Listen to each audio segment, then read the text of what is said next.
Hi! In front of me is TCL 306 and today I would like to show you how you can download and apply animated live wallpaper called Magic Fluids. First of all, you need to access Play Store, click on the search bar and type in Magic Fluids. Now download this free app, this one from this developer, and open it.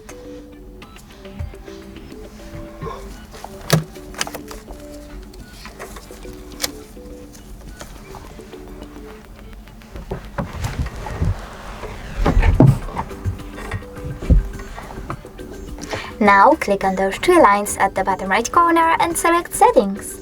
After that, tap on I accept and adjust all of those over here, wallpaper settings, however you wish to.